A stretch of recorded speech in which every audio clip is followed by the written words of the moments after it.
Some executive orders that we're going to be signing right now that are very important.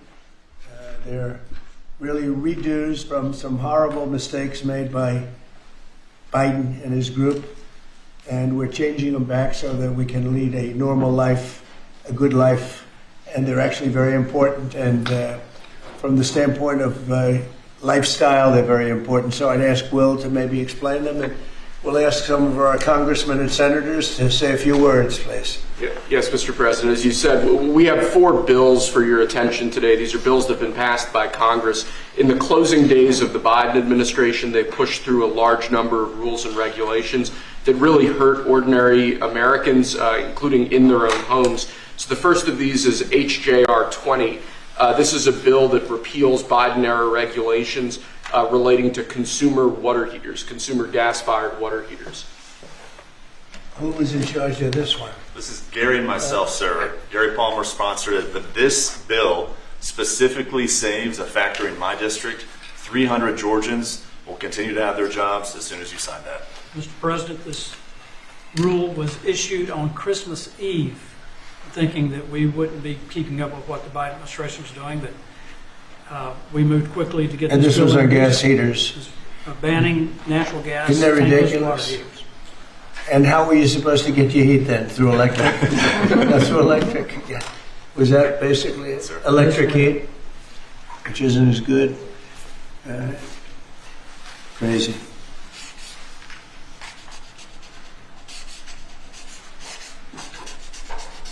You Gary, hold that up.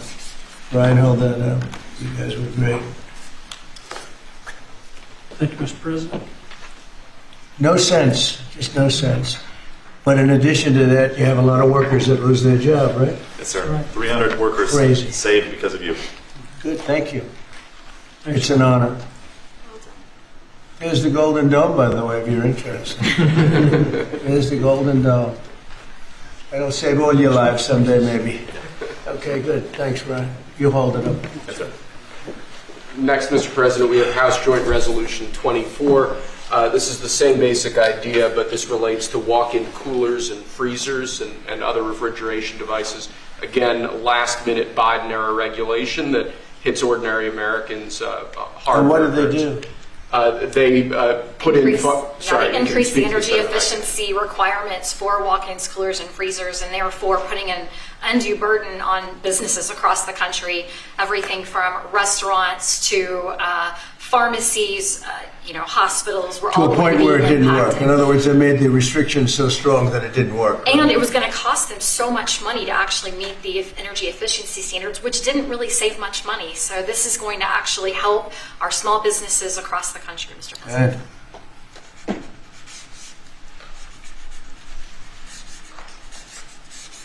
Many manufacturers would have had to stop lines, shut down entire lines of businesses. And I just want to say, rescinding these, this was done days before you took office. They pushed through these regulations.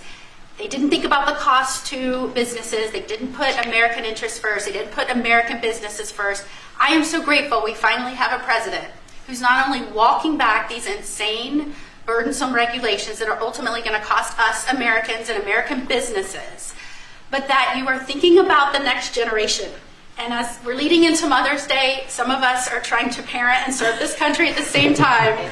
Thank you for welcoming my son, who is 15, with his mother serving, watching what we're doing for him and generations to come. You are making this country stronger for them. Thank you. Thank you very much. Good luck, right? Take care of your mom. You want to hold that up too? So you Thank can- you. That's a big one, isn't it, huh? Common sense. It's all about common sense, right? Okay, Will, go ahead. Next, sir, this is House Joint Resolution 42. Again, this is a rescission of a Biden-era regulation, in this case relating to energy conservation standards for household appliances and certain consumer products. Yeah.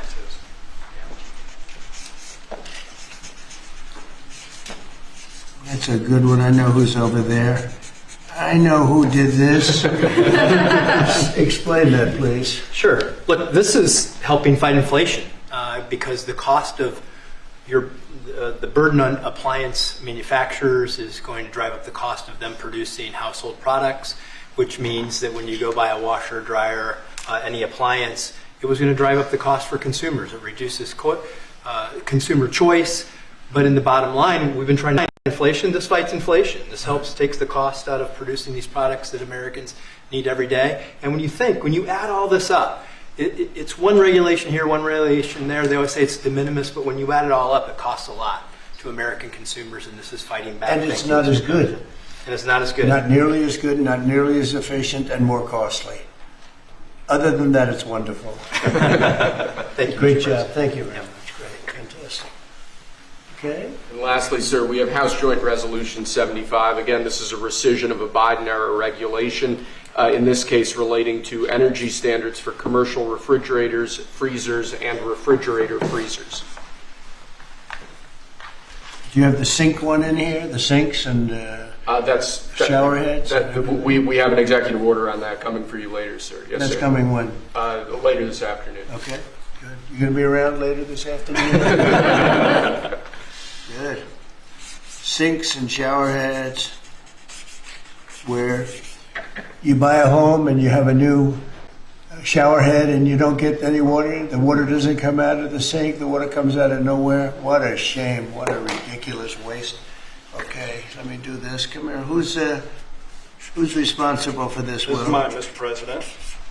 Oh, good man here. Yes, sir.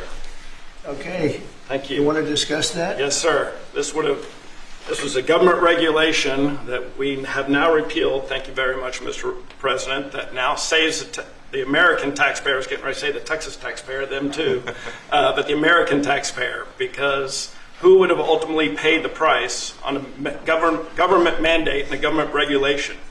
The people of America. So you just say the American taxpayer money. So thank you very much. That's fantastic. Thank you. It's a great job.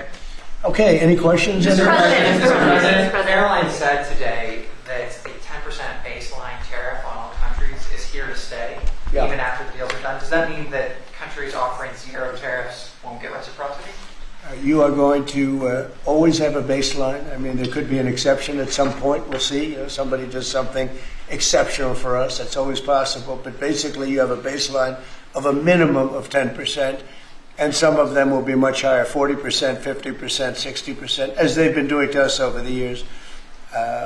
We had a wonderful deal yesterday. We have 4 or 5 other deals coming immediately. We have many deals coming down the line, and ultimately we're just signing the rest of them in.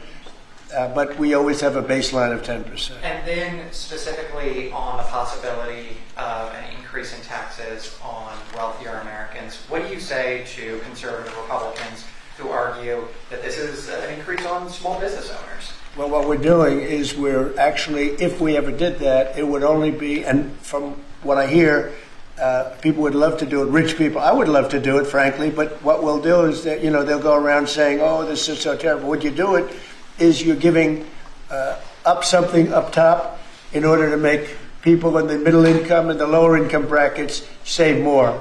So it's really a redistribution. And I'm willing to do it if they want. I would love to be able to give people in a lower bracket a big break by giving up some of what I have. But I'll tell you, a lot of people say don't do it because of the fact that you have the Bush statement about read my lips. But he lost because of Ross Perot. He didn't lose because of that statement. And then on the salt. But I don't think they're going to be doing it. But I actually think it's good politics to do it where richer people give up. And it's a very small, it's like a point. But they give it up to benefit people on a lower income. And then on the salt tax credits, Mr. President, there are some Republicans who say, why is it that these 45 other states should be paying taxes to alleviate the tax burden of New York? Or It's only because those states are behind, very badly behind, and those people were affected very badly. And you know, the sad part is oftentimes they were affected badly because you had bad management of those states, like in California with Newsom and, you know, people. So you had some bad management. But that's being worked on now, and they may do a piece one way or the other. It's a very complex issue, but I think it's being worked out. I think it's going to be worked. It has not been settled yet, but they'll settle it up pretty quickly. Are you Mr. President, can we ask you one What more parameters question? have you given Scott Bessent on negotiating with China this weekend? We have to make a great deal for America. Are you going to be disappointed if he comes back without a deal?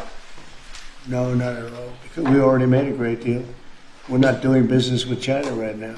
Given your relationship with We lost $1 trillion last year with China. $1 trillion. So if you're not going to do business with them, you're not going to lose $1 trillion. But we lost. I want China to do great. You know, I'm very friendly with President Xi. I have great respect for him and for China. But we can't continue to allow them to do what they did. When I was president, they paid hundreds of billions of dollars in tariffs and taxes. And then Biden screwed it all up.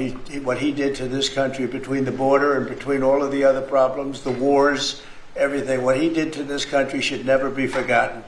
But one of the things he did is the trade was so bad and so imbalanced. So I think we're going to come back with a fair deal for both China and us. Have you given Bessent a number of how low you're willing to go? Yeah, I am.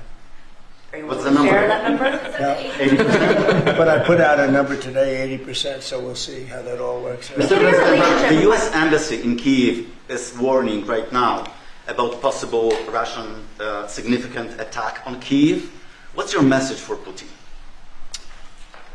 I have a message for both parties. Get this war ended.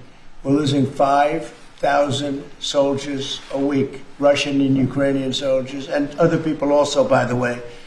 And I say, get this stupid war finished. That's my message for both of them. Thank you very much. We'll see you later. Thank you, guys. Thank you. Right out through there. Thank you. Just came in to say hi.